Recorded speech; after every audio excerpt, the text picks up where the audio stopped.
Kejaksaan Agung menerbitkan 3 surat perintah penyidikan atau sprindik setelah penyerahan perkara dari Kortas Tipikor Polri terkait kasus dugaan korupsi batubara, Asabri, dan Krakatau Steel yang melibatkan ex-Jampitsus Febri Adriansyah. Kapus Penkum Kejagung Anang Supriyatna menjelaskan sprindik tersebut menegaskan status Febri tetap tersangka. Hal itu didasari penetapan tersangka yang dilakukan sebelumnya oleh penyidik Kortas Tipikor Polri. Saat ini, Kejaksaan Agung telah menerbitkan sprindik sebanyak 3 sprindik. Ada 3, yaitu terkait sprindik nomor 43, dugaan tindak pidana korupsi dan TPPU untuk PT Krakatau. Yang kedua, sprindik nomor 44, dugaan tindak pidana korupsi untuk perkara PLTU PLN yang bailout. Ketiga, sprindik 45 terkait dengan Asabri, sebagaimana laporan riset yang kita terima dari penyidik Polri.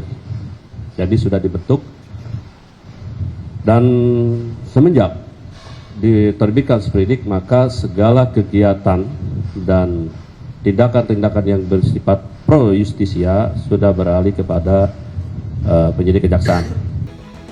Dalam proses penyidikan ini, Anang memastikan kolaborasi antar lembaga termasuk supervisi dari KPK dan pengawalan dari legislatif. Kejagung juga telah membentuk tim khusus beranggotakan 9 orang menangani perkara tersebut. Sebagian besar dari 9 orang tersebut pernah bertugas di KPK. Tim Liputan Anyus melaporkan.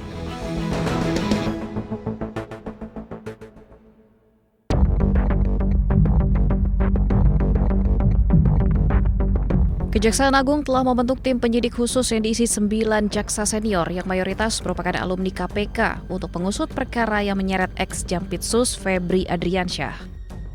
Pembentukan tim 9 ini ada dalam sprindik baru yang sifatnya khusus yang telah dikeluarkan Kejaksaan Agung.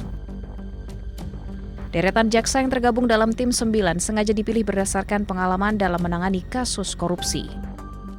Dalam sprindik baru, kami terbitkan makanya sprindik yang sifatnya khusus, kita bentuk tim khusus. Ini terdiri dari 9 orang. Yang jelas sebagian besar penyidik-penyidik ini yang berasal mantan alumni KPK. Jaksa-jaksa yang pernah bertugas di KPK. KPK menyambut baik pembentukan tim khusus untuk menangani perkara dugaan korupsi dan tindak pidana pencucian uang atau TPPU yang menjerat ex-Jampitsus Febri Adriansyah. KPK meyakini para alumni itu memiliki track record yang baik selama bertugas di KPK, hingga mereka pasti mampu menuntaskan perkara tersebut.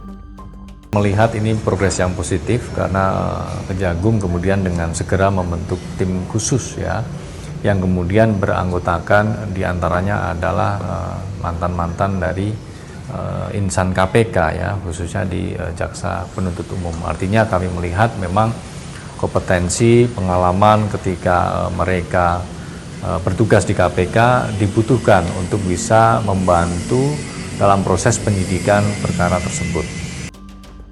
Usai dilimpahkan dari kepolisian, Kejagung telah mengeluarkan 3 sprindik baru dalam mengusut kasus Febri.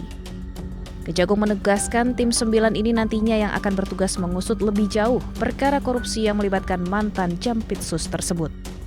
Tim Liputan iNews melaporkan.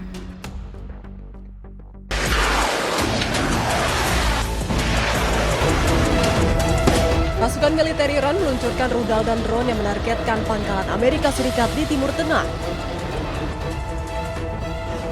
Serangan itu merupakan balasan terhadap serangan terbaru AS yang menyasar target-target Iran.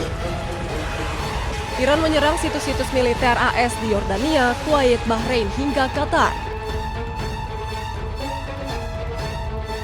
Serangan Iran terlihat menyala di langit malam Yordania. Sejumlah rudal Iran pun menghantam pangkalan udara Raja Faisal di Yordania. Drone Shahid Iran juga menghancurkan sebuah gudang di Kuwait hingga meledak hebat. Citra satelit menunjukkan kerusakan parah di pangkalan AS di Bahrain dan Qatar akibat serangan Iran. Hingga kini pasukan AS masih terus menyerang Iran hingga Selasa malam.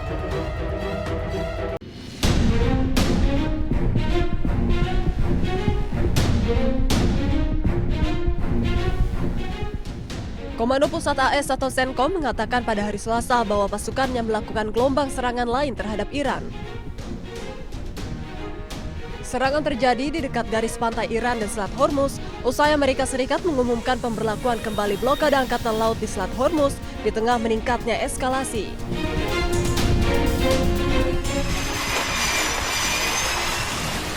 Jet tempur AS terlihat lepas landas dari kapal induk menjelang serangan terhadap target-target Iran.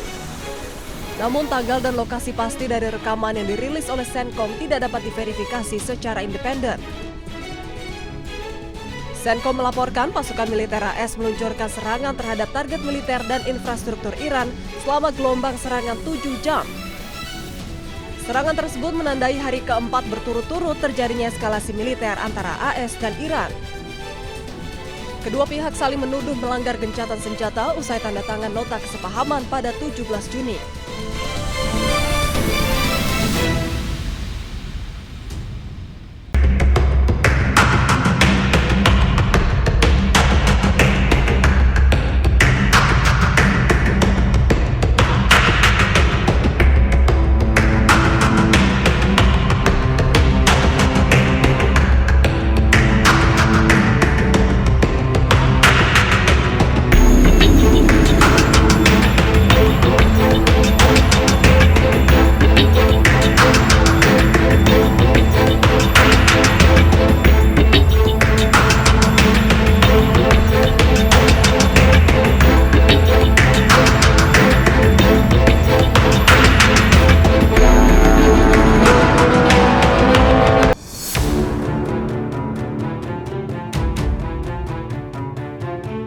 Pasukan teroris Israel menangkap 2 pejuang Palestina yang membuat alat peledak.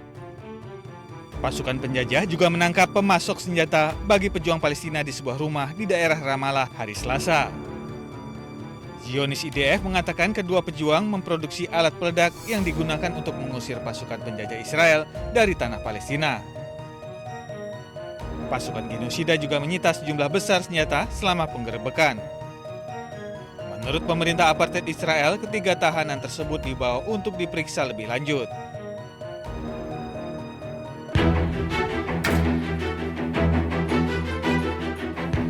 Pasukan Israel menyerbu desa Zautar al-Sharqiyah di distrik Nabatih, Lebanon Selatan.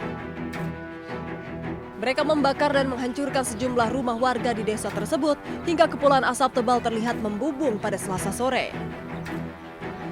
Pasukan Israel bergerak melalui kota Al-Gharbiyah di mana dilaporkan terjadi tembakan senapan mesin yang hebat. Belum ada informasi resmi terkait adanya korban jiwa maupun luka-luka, namun otoritas Lebanon melaporkan serangan Israel di Lebanon sejak 2 Maret telah menewaskan lebih dari 4.000 orang dan melukai 12.000 orang lainnya.